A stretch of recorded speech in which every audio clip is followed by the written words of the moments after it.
Good day, citizen, and welcome to what I think is the best combination, the best assemblage, the best group, the best iteration, the best everything. And that's with you and me together. And you and me together are going to ride this victory train into it. But it's going to be tough.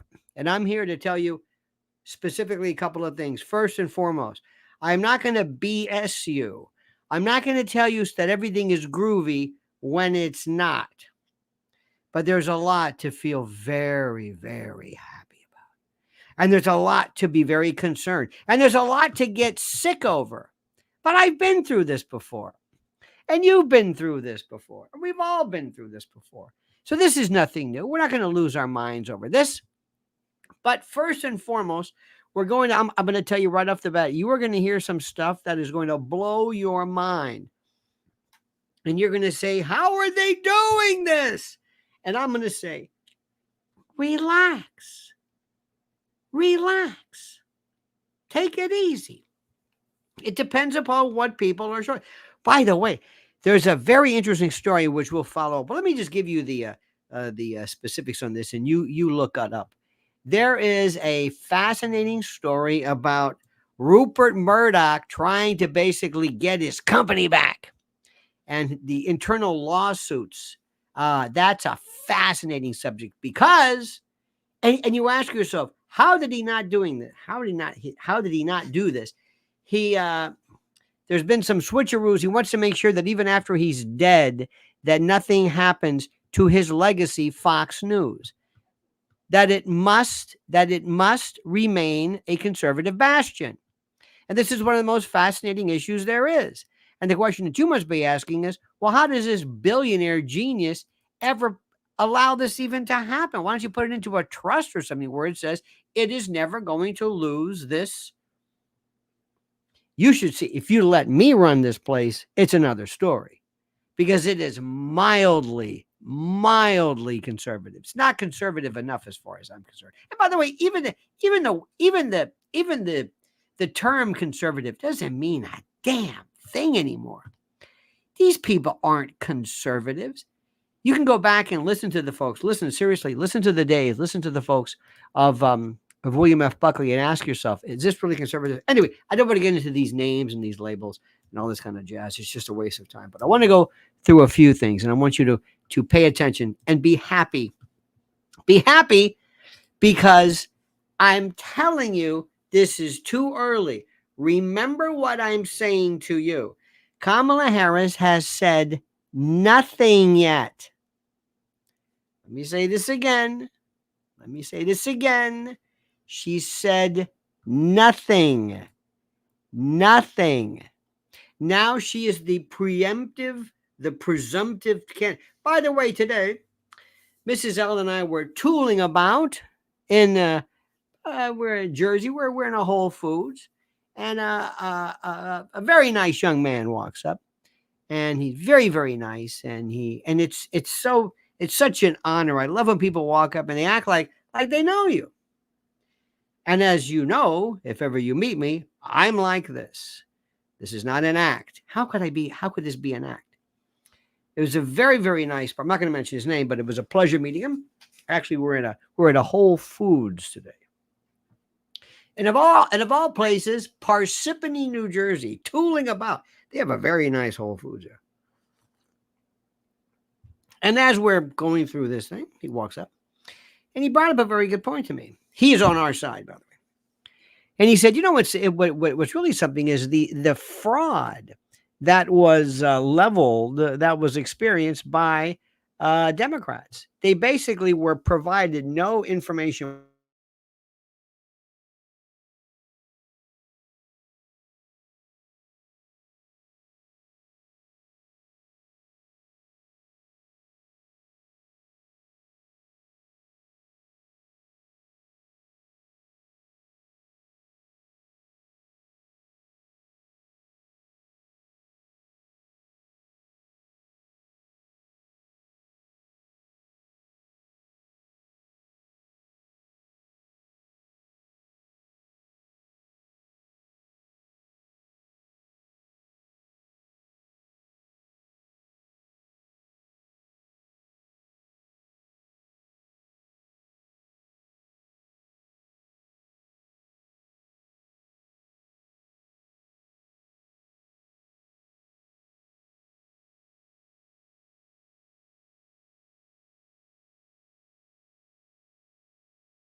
There we go. The Democrats are scared out of their mind because they recognize the fact that they're going to lose. This is critical. This is a critical piece of information. They're going to lose.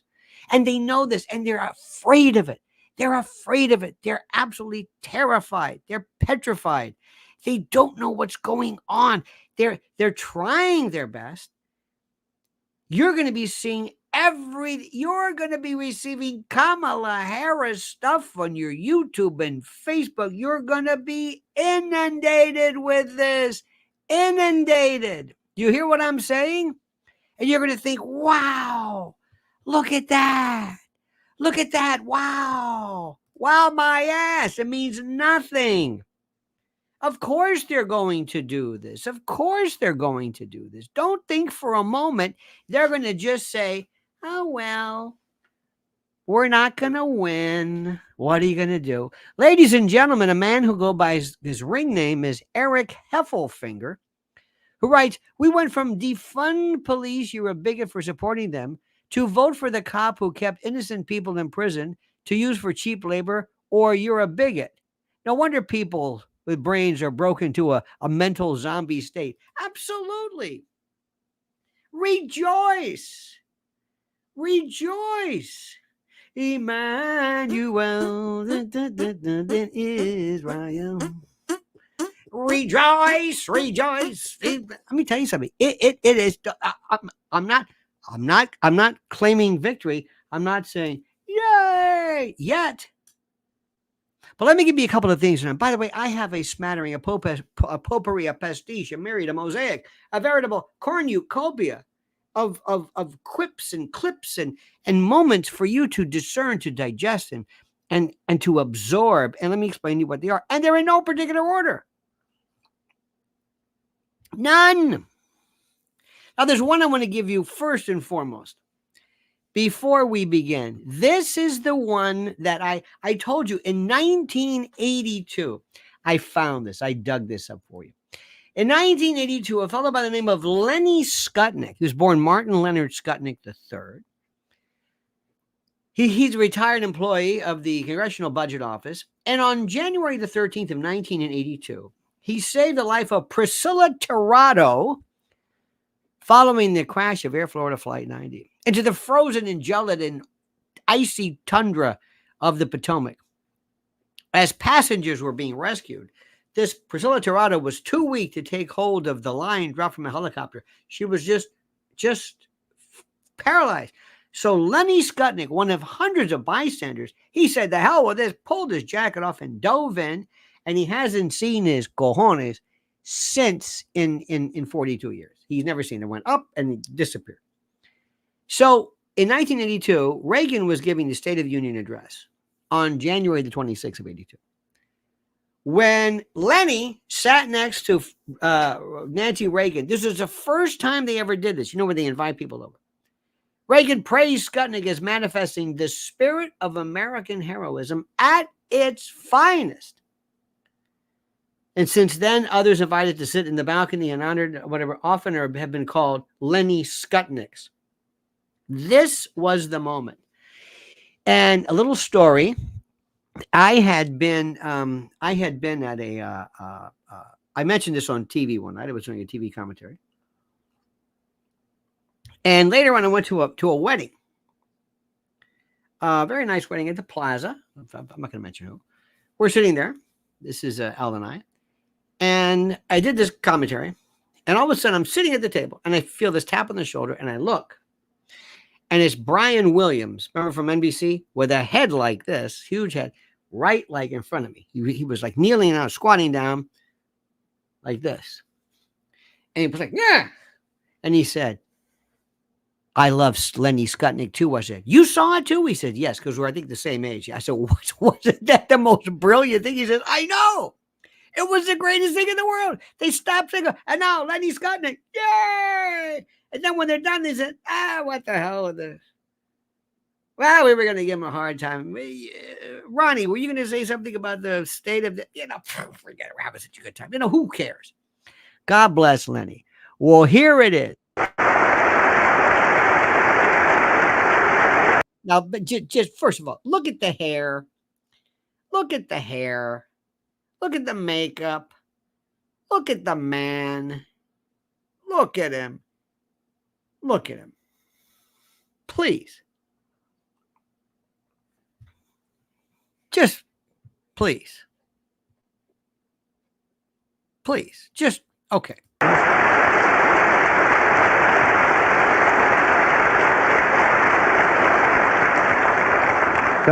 Just 2 weeks ago, in the midst of a terrible tragedy on the Potomac, we saw again the spirit of American heroism at its finest. The heroism of dedicated rescue workers saving crash victims from icy waters. Yes. And we saw the heroism of one of our young government employees. Lenny Skutnik. Who, when he saw a woman lose her grip on the helicopter line, dived into the water. Damn right. And dragged her to safety. Or was it dove? Look at him. Look at him. There's Nancy to his left. Look at this. America! USA! USA! Benny! Benny! Look at this, right?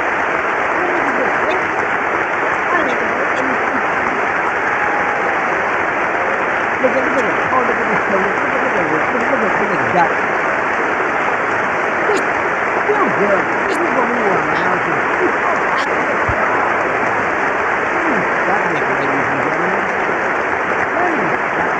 Look at that. See, that's the stuff.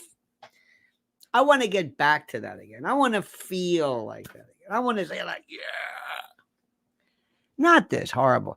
Now I got a piece from Pete Booty Juice later. Wait till you hear this guy. Oh my God. Soul 76 Can says we were a half an inch away from Pops versus Nikki Haley. You're right. Very, very close that was. And then Big Dick from Chicago here. Lionel, could you please drop the link for me to become a Mendel member? What is a Mendel member? Is this a Lionel Media? Is that what you mean? I don't know what that means, but that's okay. I think that's what you mean. I'm not sure what that means. Andrew Hessing says, what happened to we don't need no education? We don't need no thought control. What happened to people who believed in that way? Well, that, of course, is Roger Waters, who's going through one heck of a time in his own right. Roger Waters, bless his heart. He's, hang on a second. This is, let me give you this one. This is, if you mean the private channel. If that's what you mean. I don't know what that's what you mean. Anyway, I'll throw this one anyway. There's a link to that. You can do what you want. Thank you. Because with all due respect, love YouTube, but you can't say a lot of stuff. As you can imagine. All right.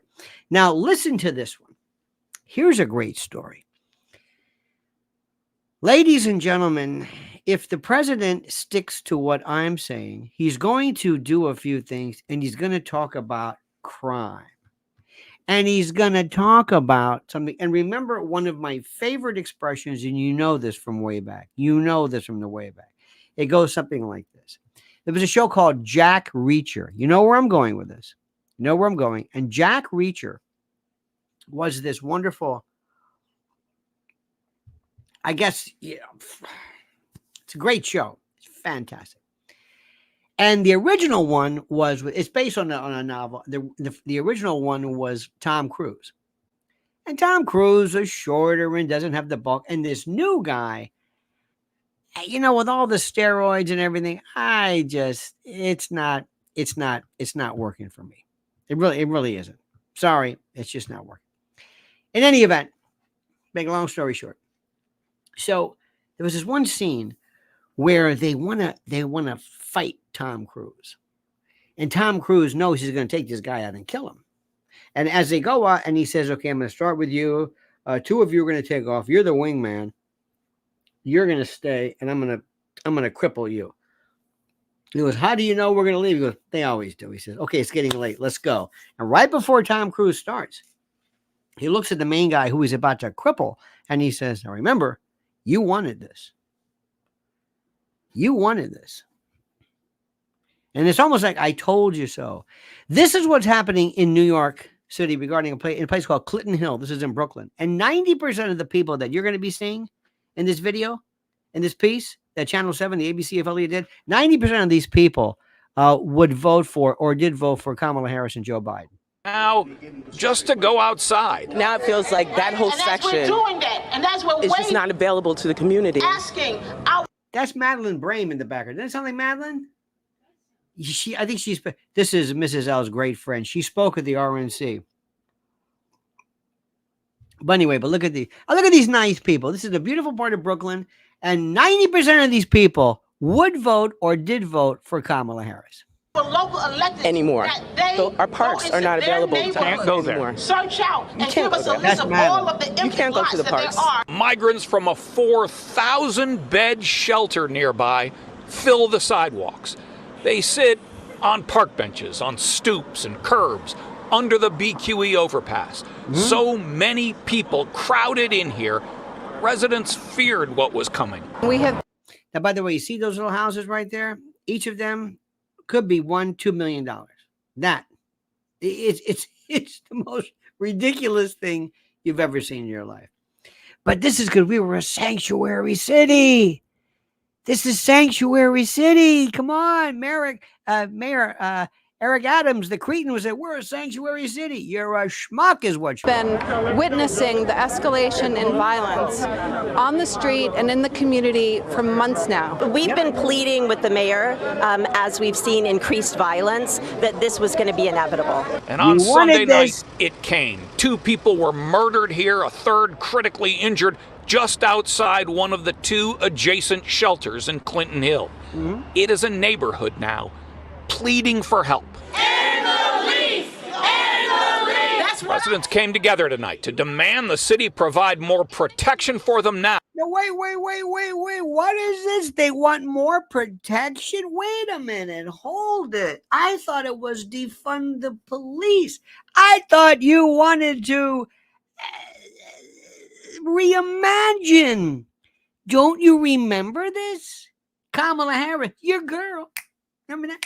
Michelle? Your girl. Hey, girl. Hey, girl. Hey, girl. Yeah.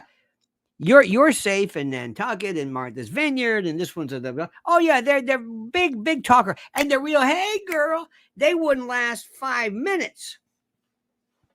5 minutes here.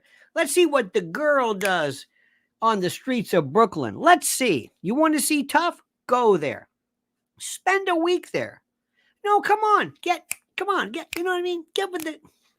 I hate these phonies. I hate these armchair weekend soul sisters or brothers or Latinos and all like AOC. She's from Westchester. She has no idea what she's talking about. But she was Latina because I say no se puedas es a la mejor a la mismo. What? I don't know. I just say this stuff. Listen to this.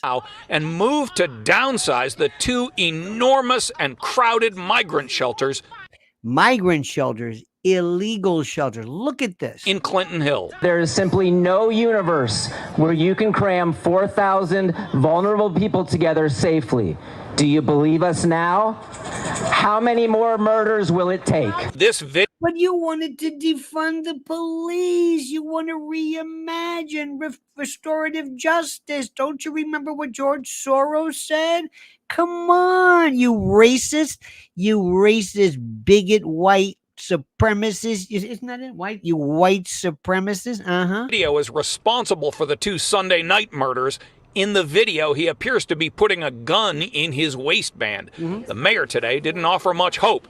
From Venezuela. What's it called? El tren. Oh, de Aragua. El tren de Aragua. Huh? Saying police are looking at a violent. This is the Cretan that we have. Check this dude out. This is Eric Adams. Venezuelan street gang as the people behind the shootings. They're extremely dangerous. We're dealing with violent individuals that are not representative. Oh, look at the crew. Look at the crew he's got with him. Who are these people? This is my cousin Sheila. This is my this. Who are they? What did they do? Black unemployment is down. Black and the Latino. All this crap about What about plain old law and order? And he was theoretically a cop. He was a captain until he was AMPS grade, and we don't really know. They sealed his records. Not really sure what that was all about. But check this crew out. Who are these people? He doesn't give a diddly damn about it. And yet, this maundering mushmouth is actually, believe it or not, more lucid than half of these other people. Of the overwhelming number of people who are coming here as migrant and asylum seekers. No one has yet been arrested for those murders on Sunday night, and that definitely hasn't made anyone here feel any safer. Police say they know who they're looking for, they just haven't found him yet.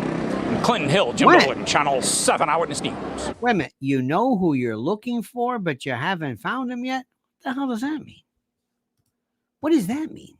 We know who we're looking for. We just don't know where he is. We know who he is. We don't know where he is. And if you can't find where he is, now as bad as Eric Adams is, he's like John Kenneth Galbraith compared to this one.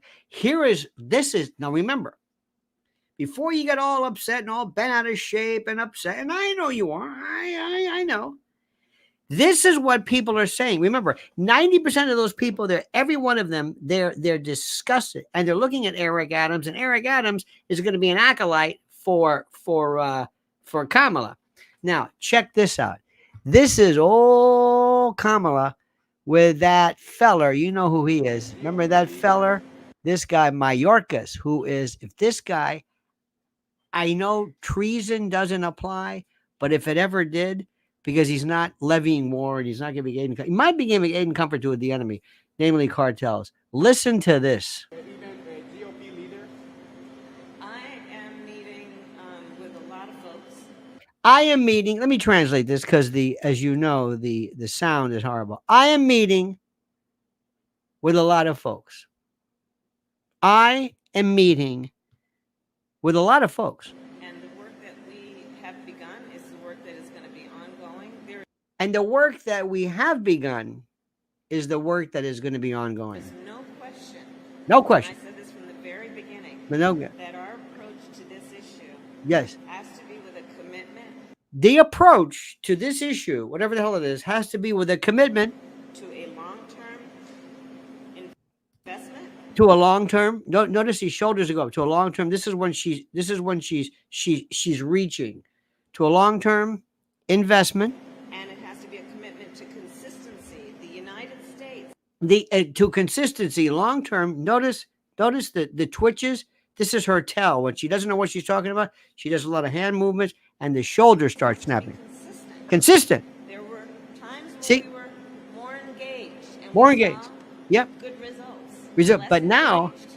less engaged And we can see and less the consistent. work and the partnerships then deteriorate. Yes.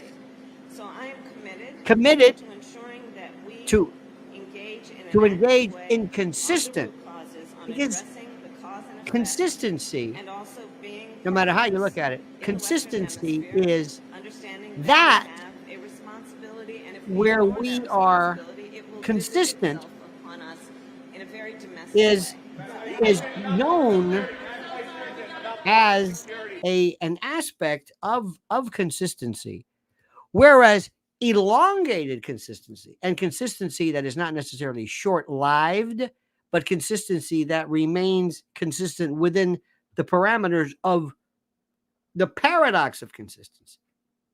Within the paradox of consistency are those aspects which together, when looking at it as a culmination of such, is a realization. A realization. That's not even that. I'm not even kidding. That's not bad. Okay. Hillbilly says, I saw they were busing them to in front of Kamala's house. Well, that's an old trick a while back. Remember that one? Remember Billy? They were doing this. It was terrible. I didn't like when they were doing this. They were taking these folks to Martha's Vineyard, and I didn't care for that, because let me make sure we understand something here. Even though we may hate what is going on, even though we may despise what is going on, even though all of that is true, a little quick math here, there is something that is even more important, and that is simply this. Listen to me carefully. I don't want to play these people like pawns. I don't want to play games with them. That's not what I want to do.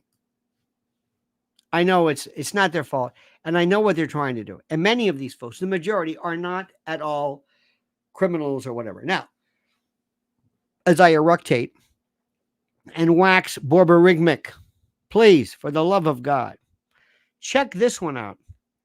Some of these things I don't know. I'm not sure where they come from, but they're just entertaining as hell. Check this one out. To say that you have the lowest. Oh, I love this. Here we go. Now watch your face. Now watch the tell. You know, you see this a lot. This is what she has no idea. But watch Kamala's face when she basically has it broken off. There are reports that say that you have the lowest approval rating of any vice president. Well, there are polls that also say I have great approval ratings. And I do those polls because I make things up. Because in my world, in my fantasy island, I make up things as well. And that's what I think is the most important. I make up things as well because that's what I do. Swing voters don't like Harris. How big a drag is Kamala Harris on the ticket? She's a pretty big drag. I think she was arguably Biden's worst political decision. They don't like her. There's lots of reasons they don't like her. Kamala Harris's approval rating is now at 28%, which is an historic low for any modern vice president. We're hearing it from this is Jimmy Kimmel, ladies and gentlemen. mainstream media, one outlet after another, one leak after another. That Kamala Harris is the worst vice president ever, the worst politician ever. We don't see the vice president. What people are saying to me, and I'm sure they're saying it to you, where's the vice president? Some White House officials are feeling that she came off looking unprepared for inevitable questions about when she might visit the southern border. We've been to the border. You haven't been to the border. And I haven't been to Europe. I don't understand the point that you're making. The point that Lester Holt was making was obvious to anyone else who was watching this interview, which is that. By the way, check out that forehead shine. Wow, man, I'm blinded by the light, wrapped up in a deuce, another roller in the night. Thank you. Ethel Merman does Bruce Springsteen. The issues at the border are inextricably linked with the portfolio that she's been given. The border is secure. We have a secure border. Bidenomics is working. Yes. See, prices have gone up. Have gone, yeah. And hey, families and individuals are dealing with the realities of that bread costs more, that gas costs more. Gas costs more, bread. And we have to understand what that means. And that's about the cost of living going up. He picked Kamala Harris to be his running mate. She was ranked and is ranked as the most liberal senator in the United States Senate. So he could have gone the other way, but he went to the left. Yeah. Joe Biden is running for re-election, and I will be his ticket mate. Yeah. Full stop. Full stop. Full stop. That's it. That's it. Yeah. Kamala the Terrible. That's right. And please don't let this go up, my friends. Now remember, you're not going to hear that. You're going to hear stuff from people left and right. You're going to hear things. Oh my God, you're going to be hearing so much stuff. You're going to be hitting every day in your YouTube, and you're going to say, Jimmy, and Rob Reiner spoke, and then Hollywood. Before I continue, there's a great story, ladies and gentlemen. I'm going to try to teach Trump that. Imagine that when Kamala's talking. What? No, I didn't. No, go ahead. No, Kamala, sorry. No, that wasn't me. No, that was not me. Please. Biden Vice President. Now, that was me. I admit, I was a carpet frog. Who stepped in a duck? I plead guilty. SPD. Who smelled it? Dealt it. And I dealt it. And I smelled it. So anyway, I'd back up a good 10 feet if I were you. Because I had a guacamole thing today. You know what that is. Go ahead. I'm sorry. Please. I don't mean to. I don't want to. I know how difficult it is sometimes to stay on track. And far be it from me to in any way do anything that would derail the Kamala train. Please, for the love of God, stop that. Good news in Hollywood, they are asking, or they are reconsidering, ladies and gentlemen. I love this. What was the movie? Movies like a Twister. It's on Netflix, right? Yeah, but isn't it on Netflix too? That's right. That's right. The new Twister has nothing to do with DEI or environment or anything. They realize that this isn't working. Just like Yellowstone, Hollywood is dead. I can't say it enough, ladies and gentlemen. I can't say it enough. They're realizing this is absolutely. All right, here we go. Stop. Let's move on. Here we go. This, I don't even know what this one is. Let me see what this one is. Outrage and oh yeah, this is good. This is great. This was good. Now, I've told you before, and I'm going to say it again. The First Amendment of the Constitution deals with, of course, among other things, religion. 2 clauses: the free exercise clause and the establishment clause. And I am a constitutional purist, and I believe that we must respect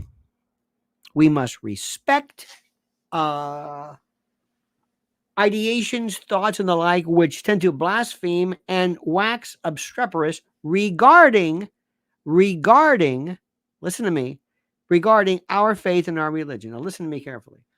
If the Congress of the United States wants to have a law that prohibits anti-Semitic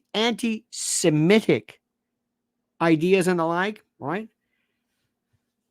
Which I don't know how you're supposed to pass a law with it. I don't know how that's supposed to be. I don't know how one is claiming something is anti-Semitic when in fact all it seems to be is nothing more than basically antagonistic and antithetical to Israeli policies. Last time I checked, it has nothing to do with Judaism. But isn't it funny that whenever we talk about this stuff, nobody ever seems to give a diddly damn about Christianity?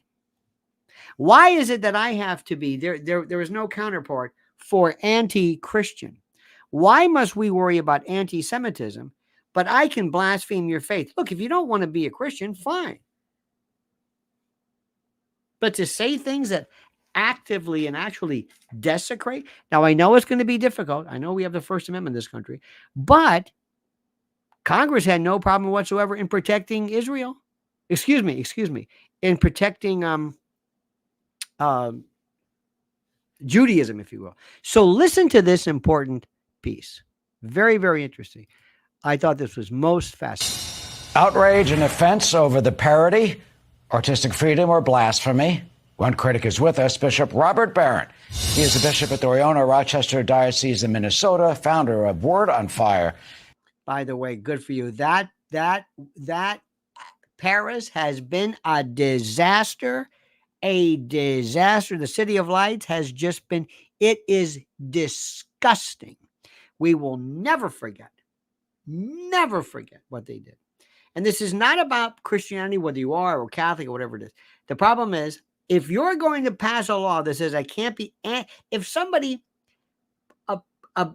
protesting on a college campus about Israeli policy is called an anti-Semite, and you're going to do nothing to protect people who basically come out and in no uncertain terms don't talk about the Pope or the papacy or Vatican. They talk specifically about Jesus and the Eucharist and the Bible.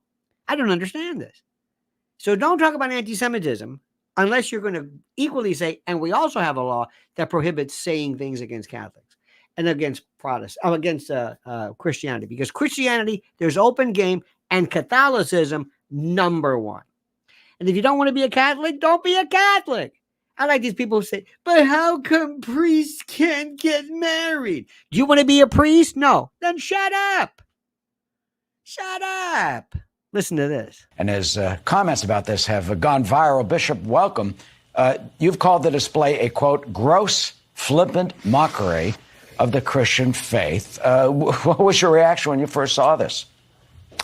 Well, I was shocked and dismay. I just came from Indianapolis. We had this marvelous celebration of the Eucharist. 50,000 Catholics descended upon Indianapolis to give, worship to the Lord. And at the center of that was the Eucharist. And then to see And, I turn to the Olympics with great interest. I love sports. I love the Olympics.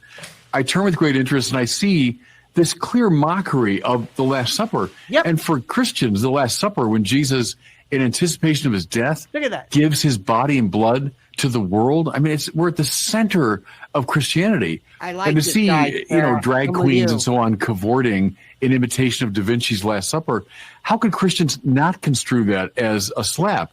I was shaking my head at as I heard some of the reporting there, all the emphasis on inclusivity. Yeah, I guess everyone's included except for Christians, except for believers. They can be mocked and marginalized and made fun of all you want.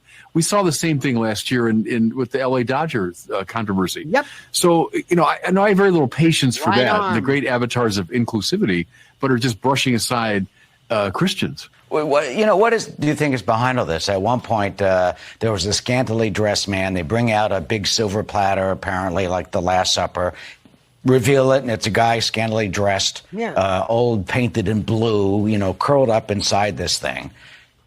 And by the way, very reminiscent of, remember the Rothschilds, fete.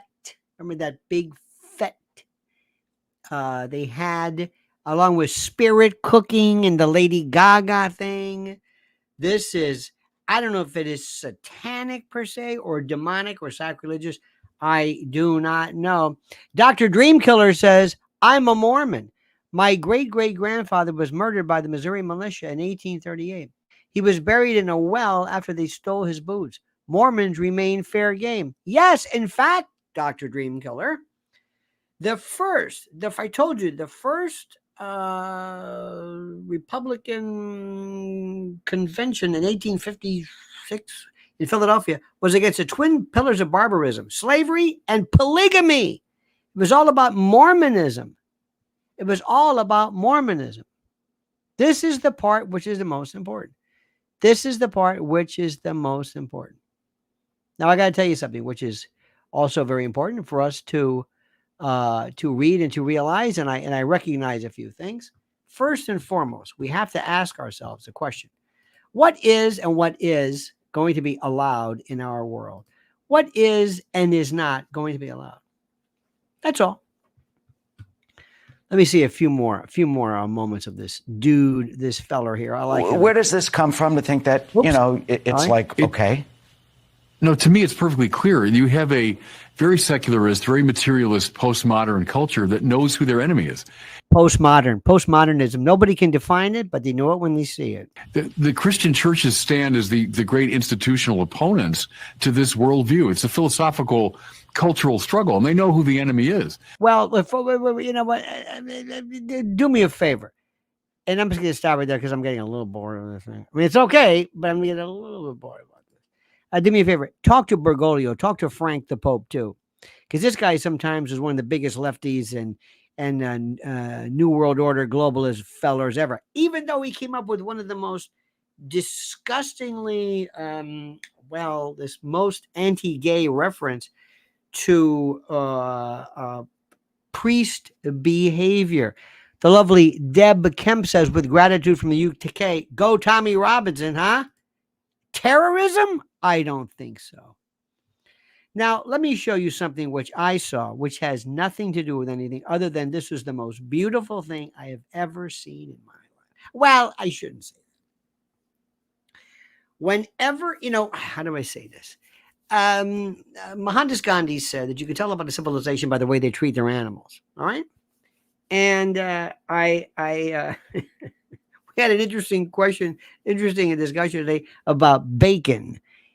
And I don't want to get into that. But it's so funny. People say, I love animals, but I eat them. We're not going to get into it now, please. But I do find that a tad paradoxical. But unless you have been and had your life taken over by a cat or a dog, you don't realize. It goes to show you that it is a reconnection of humanity to something. I saw terrible pictures of babies killed in Gaza. People say, oh, well, what are you going to do? War is war. That's war for you. Isn't that what Ainsley, someone saying, well, that's war. War is hell, and that's the way it goes. And I don't want to get into that. But I love the way we react differently. But this is one of the most beautiful scenes. This is a fellow. Now, how perfect is this? The firemen come, house is ablaze, and they save his little kitty. Did you see this? And he loses it. This is beautiful. Let me try it now. Let me try it now. Let me see. Is this it? No, that's not it. Let me try it now. Here we go.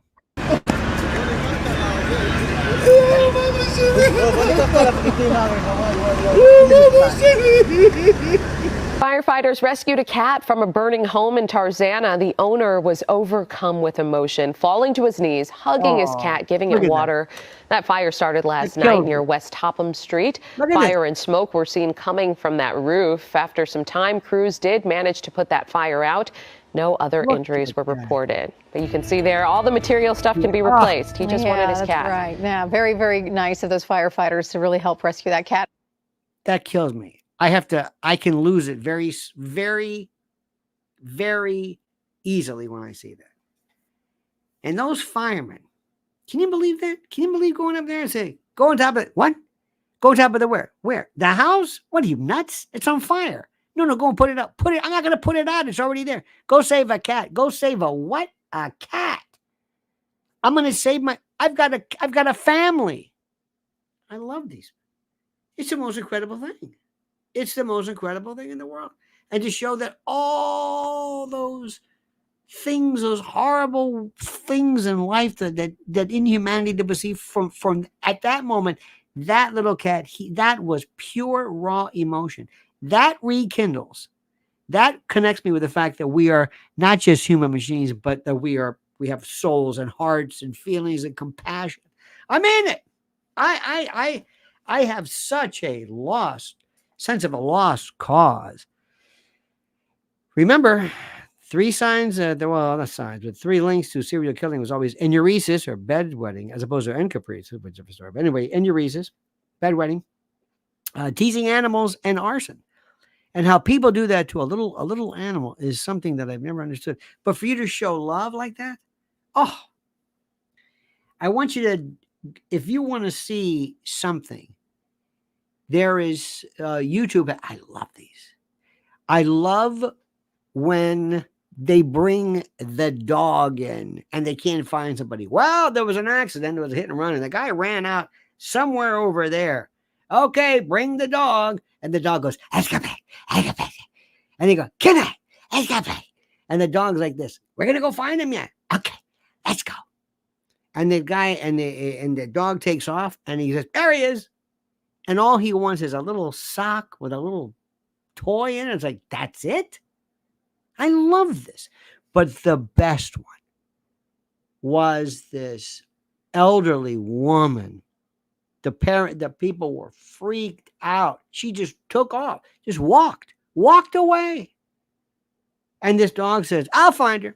And sure enough, they went and they got him. And the dog, and the woman sees the dog. She didn't even know she had Alzheimer's. She didn't even know she was gone. She didn't know anything was bad. She goes, oh, there's a dog. Then there was a kid who sees the dog. I mean, it's just, animals are just. It was a Nietzsche called him God said God's second mistake or something. No. Animals are, and don't tell me that we are better than animals because we can speak. How do we know they can't keep? Yeah, don't get me started with this. Dr. Dreamkiller says, my father retired from the U.S. Air Force as a 3-star general. Ooh, lieutenant general. My son is a cadet at West Point. Wow. Guess who once wore the least? The people who have to fight it. I hate this chicken hawk politicians. No skin in the game. That's an incredible story. West Point. There's a wonderful, wonderful story. Listen, read any of the Tom Ricks books. And by the way, Dr. Dreamkiller, thank you for that. Read any of the Thomas Ricks books on the generals. And one of my favorites, I still think, is George C. Marshall was the greatest. The very first day he was selected as chief of staff, or Hitler invaded Poland, or the very first day. Some of the most incredible stories. Generals and war, it's a completely different thing. It's a completely different thing. One thing you got to remember, generals like Trump are different animals completely. something happens to them. It was suggested. Was it Rick said this, or I forget who, but somebody said that the first time they get into battle, something happens to them. Winston Churchill, who, by the way, perfide Albion, don't forget the perfidy of, anyway, don't trust that guy. But he said the first time he heard this thing go by his ear, who knows, it might have been discharge of glass from a teleprompter, but he said something in him woke up. Something in him woke up. He says, yeah, I like this. Yeah, I can do this. He didn't run. U.S. Grant, same thing, a complete degenerate. Sherman lost his mind. And his idea was this: the only way we can make sure that people don't ever have war with us again is to make it as horrible as you possibly can. General Patton, they said, this guy's a nut. He came up with something so incredible where he says, why do I have to sit here with the Third Army, whatever it is? Let's go after him. He goes, you're a tank. We go, yeah. No. You're armor. Yeah, armor. You can't. No. You stay here. You put up a line, and then they come. He goes, no, we're going to go after them. And he inveigled his way into history by doing something so unheard of. He basically was offensive. Curtis LeMay, cigar with a Bell's palsy. He was Buck Turgidson and Captain Dr. Strangelove. He was an incredible tactician against dropping the atomic bomb, by the way, who also was George Wallace's running mate in the Green Party later on. I mean, this is, you can't write this. But he said, let's make B-29s or whatever it is. Let's make them as dive bombers. He just rewrote everything. Don't forget Jimmy Doolittle. First one, they're doing bombers off of aircraft carriers. A bomber, a fully loaded bomber. And he said, I'm going to go first. This is a general. These people were insane, but they were great. U.S. Grant, the same line. They said, Mr. President, Mr. Lincoln, he's a drunk. He says, well, find out what he drinks and give a case to all my other generals. So what I'm trying to say is sometimes in the midst of battle, people who may not necessarily be the most acclimatable to real life situations are themselves the greatest generals ever, because military is a different story. It's about terrain. It's about history. It's about tactics. It's about strategy. It's about everything. Knowing the enemy, following orders, being cohesive, understanding what's going on. But in this beautiful thing about the war, and if you want to really read something about generals, one of my favorites, and I know you can't say this, is General Giap from the VC. From the Vietnam, rather. Oh my God, the NVA. He was the one who said, fight him by the buckle, pull him in tight. He took on the United States military and beat them. He got so close where people said, we can't call in air support. We can't do anything. We can't call in artillery. We can't call in a fire mission. We're right here. And then they would just disappear. Some people said then they never saw them. No. This is, and I'm not going to bring up Sun Tzu and all that. So God bless your son and God bless your father for that. That's something I would not be very good at. But there is a genius to the war. And the new warfare, the new warriors are going to be into things like going after infrastructure, going after a lot of other grids. Anyway, here's one for you. This one, I have no idea what it is. I have no idea. Really important. Oh, this is going to make you sick. Booty juice. Oh, God. Booty giggity. They're talking about him, maybe. This guy makes me sick to my stomach. Dr. Dreamkiller, if ever I ingest some kind of poison or some kind of toxin, and you bring in the emesis basin and you don't have enough syrup of ipecac or none of it available, just play anything of Pete Booty Giggity or Booty Juice or whatever his name, and have him with that Alfred Newman look, have him sit there spewing this tripe, this bunkum, and I'll be spewing like Vesuvius. Listen to this horror. But I saw something else really important happening at the Republican National Convention on the border and the talk about immigration. And he's on Fox News, ladies and gentlemen. So he's got some C.O. Jones, though BB size, but nonetheless, he's got C.O. Jones. Which we all recognize as a problem, which is they tried to paint this narrative that if you live somewhere far from the border and immigration hasn't affected you personally, you need to think that immigration is a driver of crime. Did you hear this? You've got to think that immigration is a driver of crime, especially if you live someplace where, well, you know, where you don't really see the migrant dreamers. That was the real message. Immigration leads to crime. Well, there are blue state governors. No, not immigration leads to crime. Not immigration. No. Illegal aliens is a crime, schmuck. It is a crime per se. And mayors who say every state is a border state now. That's Democrats. Yeah, saying. and now they're saying, but what the false message of the RNC was that this is leading to an increase in crime. Now look at him. He leans in. He's very good, but he's a liar. And I think it's really important that we talk about crime. Have been very high profile about people. If they had not been in this country illegally, this is my people point, would still right? be alive. Trying to make people think that crime is up when crime is down under Joe Biden. Crime is down under Joe Biden. Crime is down. Que mentiroso. And crime was up under Donald Trump. Now, I don't know how often that gets reported on this. Because it didn't happen. Can you? I'm becoming apoplectic. That works. So if you're watching this at home, do yourself a favor and look up the data. Well, we invite that. Great. So if you look this up at home, you will know that crime went down under Biden and crime went up under Trump. Categories. And I think the violent crime for sure. So I think they're really important. Violent crime went down on. Don't say go.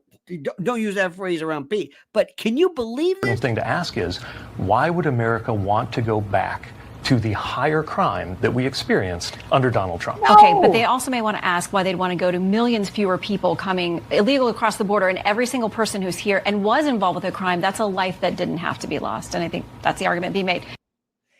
This is where you need you lean across you. You're a liar. You're a liar. And make Pete just go. You understand me, Pete? You look at me. You lie. You dare say that. This is sacrilege. You think I'm a fool? Dr. Dreamkiller says, that's rich coming from the guy who said road structures were racist. Well, some of them can be. If you extrapolate the definition of what racism is. Andrew Hessing says, I grew up in Cali, lived in Missouri, now live in South Dakota.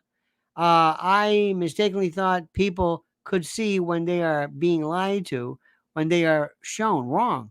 Oh, absolutely. There's this weird perception of this demented. I mean, he came out and he just lied. Crime went down. Crime went up under Trump. Think about that. Doesn't that just make you? Doesn't that make your blood boil? Don't you think to yourself, I cannot believe what I'm even seeing. I can't believe I'm even seeing. I can't believe I'm even hearing this. He said this with a straight face. It's the most incredible thing I've ever seen in my life. It truly, seriously. Now, here's the bottom line. Number one,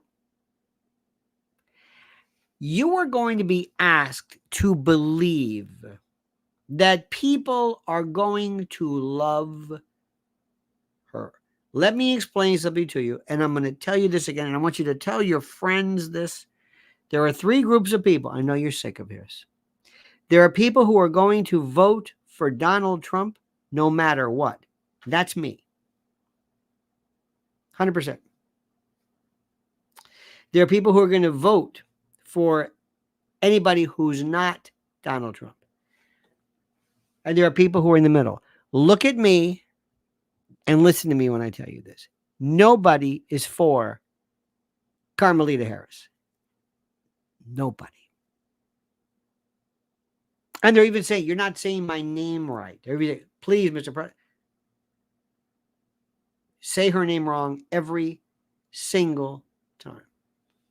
You know how they say Lara, Laura, Naomi, nuclear? Throw that into the pot. Deb Kemp, ladies and gentlemen, said, I'm starting to believe that there is a parallel universe they live in. Not really, Deb. It's that they are, the idea of lying means nothing to them. You do know that the only thing that keeps most people from lying is it's wrong to lie. They may mislead someone, or they may lose their own sense of reputation in the community. They're afraid they may hurt somebody's feelings. They may lie. For example, somebody might say, you shouldn't steal from the church. Well, you'll be caught. You'll go to prison. Your name will be mud. Your family's name will be. Now, what I just said to you involves this, and Deb, listen to me carefully. It's important. The head part, which realizes or recognizes, being caught and, being found out and being arrested. And the other part is the heart, where you say, oh no, call it morality, call it the reaction, call it fear. There are some people who are afraid of committing crimes because they'll be caught. They would take it. They would steal or hurt or rob or pillage. If anybody still pillages, I'm not sure if do we pillage anymore? I don't know. But anyway, do we sack a city? But the reason why they don't do it is because of the fact of the fear thing. That's where the head and heart connection are made. The psychopath does not have that. The psychopath will look at you and say, okay, we can get caught, but there's no fear. There's no, oh my God, you're right. There's no reaction to it. They are sociopaths by virtue of this. Gracie Loves George says, Pete's not lying about crime. He's just talking about Venezuela. I love the way you're spelling, by the way. So he is an absolute, seriously, he is doing his best. And I wish somebody would just get real nasty with him. I'm telling you, you don't know how much I'd love to do this. Soul 76 says, regarding mainstream media, it's all lies. The Democratic Party is not democratic. They're totalitarians. They'll kill people in their way. Trump, why can't others see it? Well, they do see it, but, look.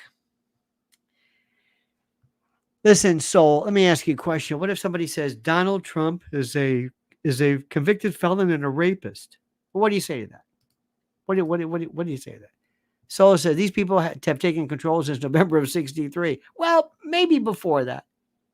Some would argue that during FDR's reign. What do you say when somebody says Donald Trump is a convicted felon and a rapist? What do you say? What do you say about that? What do you say? What do you say? Come on. What do you say? You say what Pete would say. No, he's not. What? No, he's not. That's not what happened.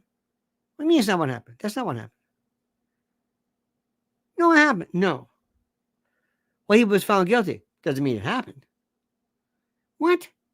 Well, that's under appeal. No. Well, he's appealing it. No, he's wait. What's it? Just be like they do. Whenever the days. No, it's not. Yeah, but Donald Trump is it? No, he's not. He's not. No. Yes, he is. No, he's not. It's easy. I can do it. You can do it, and then move on. Drive people crazy. I don't.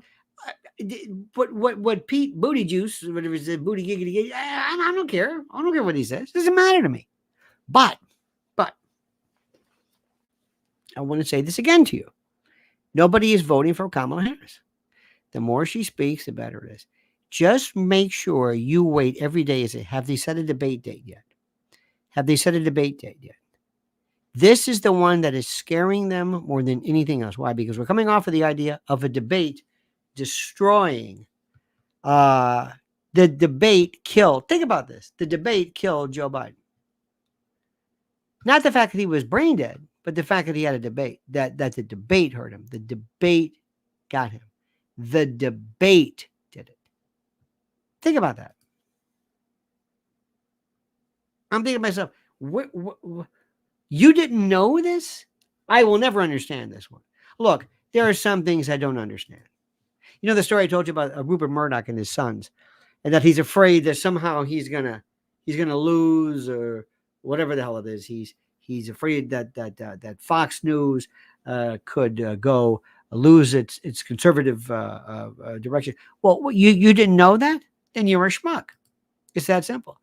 Andrew says, I love my sister, but she believes every lie that has been fed to her.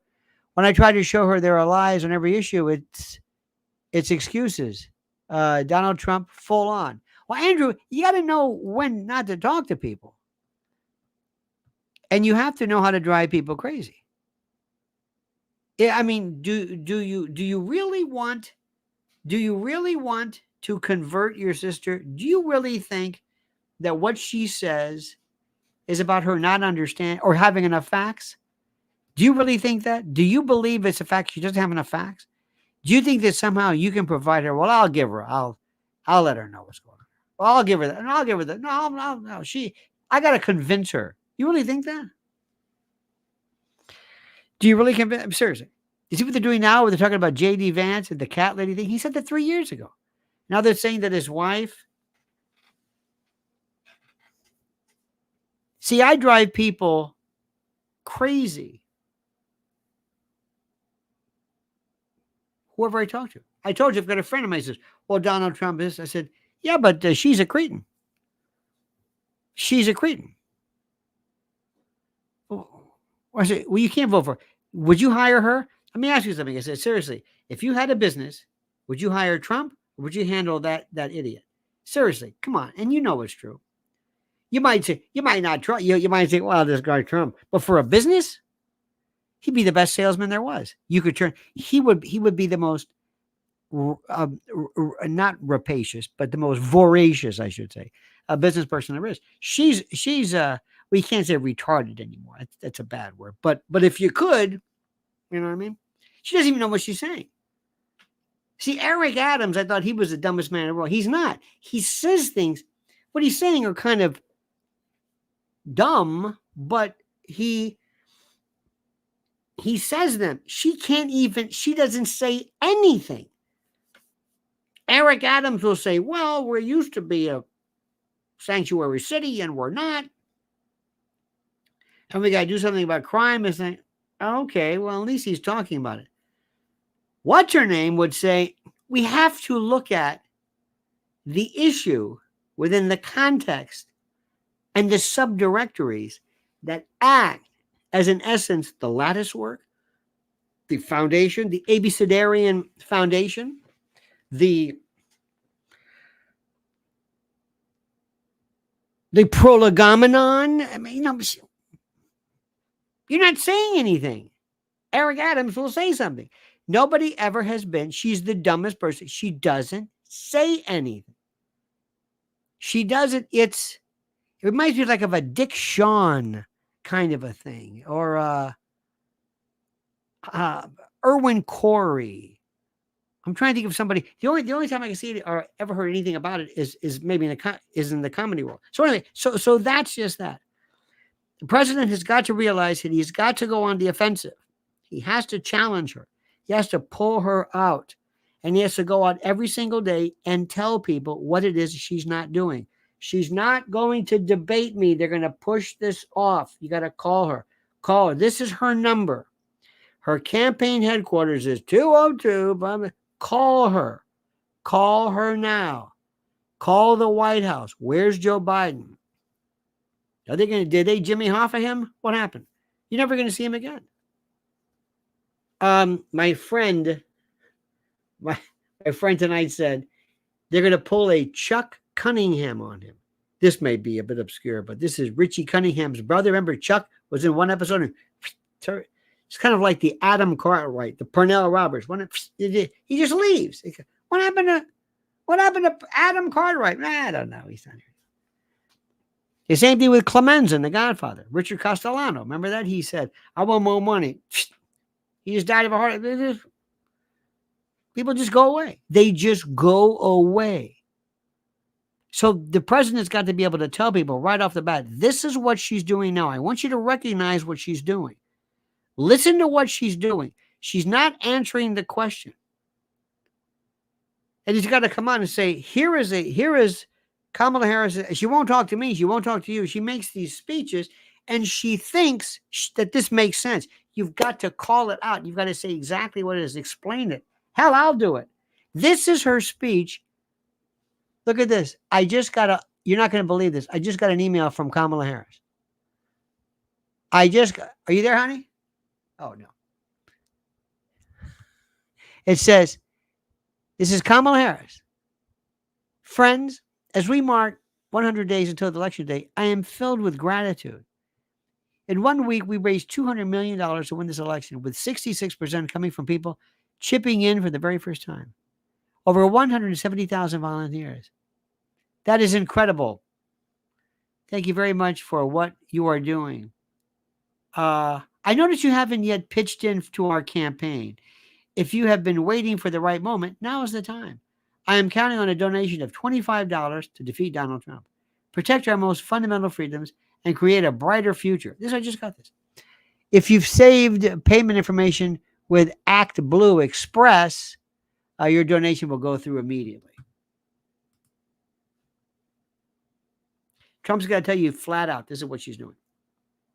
She's not going to, and tell people, and let them in. Here's what they're going to do next. Larry Bird, when he played for the Celtics, was famous for trash talking, as they say. And what he would do is he would say, okay, I'm going to come in. I'm going to take 2 steps. I'm going to do a feint. I'm going to hit a 3-pointer here. Then I'm going to move. I get the rebound. And I'm going to go to your house, rob your belongings, and tie your family up. And they would say, what are you talking? And he would do it. He would tell people, this is what I'm going to do. I'm going to do this. And he did it. Trump's got to say, let me explain to you what they're doing. This is what's going on. They're trying to pit Hollywood. Hollywood doesn't know what they're doing. Hollywood right now is on a shoestring. Hollywood is going. This movie, by the way, Twisters, is going to be very interesting. People are lining up for it. Why? Because it doesn't have that garbage.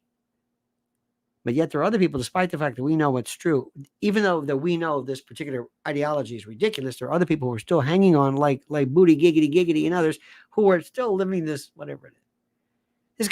This guy never went to East Palestine one time. Never cared about anything.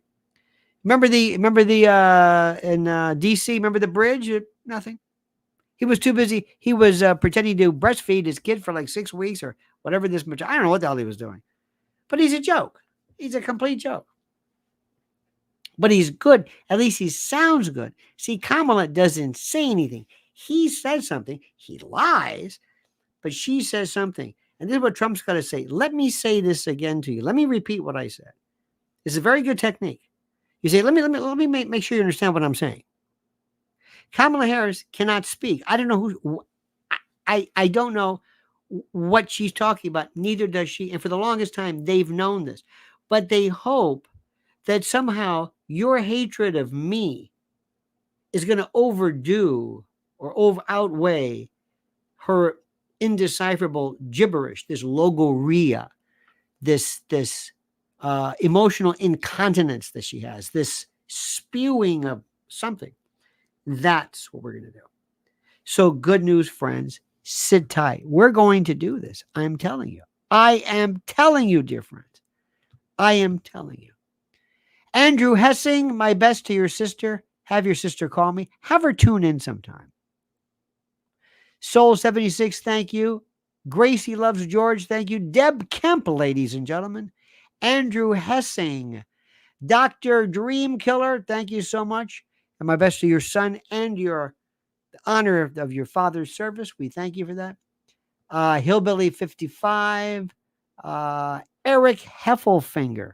Great name, by the way. Crypto Domini.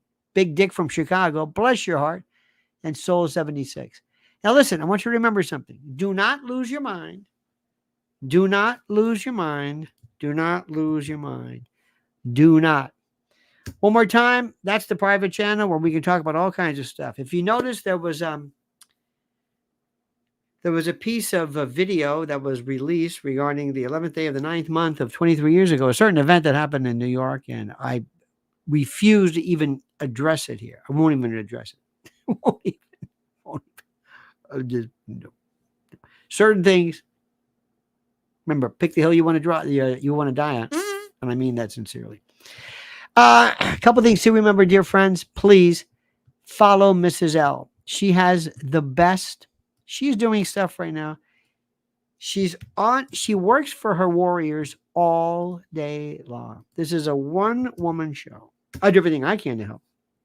She is it. She's planning trips to DC, planning trips to Albany, planning trips to Denver. Not Denver. What am I saying? To Trenton and Denver. To New Jersey and elsewhere. Constantly, and going across the board, meeting with people. It's a never-ending and thankless, to an extent, job. So Lynn's Warriors, follow her. Lynn's Warriors, there's the link. Go to it right now and do that. All right, dear friends, have a wonderful evening. Sit tight. Be strong. Be happy. Mad P says, even if everything they say about Trump is true, he is still one of the most successful businessmen of any generation. And I hate it. I hate it that it's lost in the general public that running a country is a business. Absolutely. And it's also prioritizing, and it's also putting things in perspective. Look, I want to say another thing too very quickly before I forget. And I hope people, I don't think this is the best announcement, but there's a certain degree of truth to it. Hold your nose and vote for Trump. If you don't like him, just hold your nose and vote. You're going to do better. You're going to live in a better. If you vote Democrat, it's going to be more. It's going to be round 3 or 4 of this lunacy. You would think right now they would say, "While the election is in the U.S., cut this crap in Paris with this." Not now. They don't care. They just don't. They're impervious to this. They don't care. It means nothing to them. Donald Trump is chemotherapy. The only substance available that can kill this cancer called radical left, anarchic wokeism, or whatever the hell it's called. It's that simple. All right. An hour and 15 minutes. Thank you, dear friends. Thank you for being with us. Okay? You have a great night. I thank you so much for your time and for your support and for your genius and for your temerity and your intrepidity. And thank you for that. Until we meet again tomorrow, friends, 8 a.m. Until then, I always say to you, as I always bid you with this valediction, this sayonara, this adios, this sayonara, dare I say. Not denouement, but this valedictory. Until then, I always say, the monkey's dead. The show's over. Sue ya.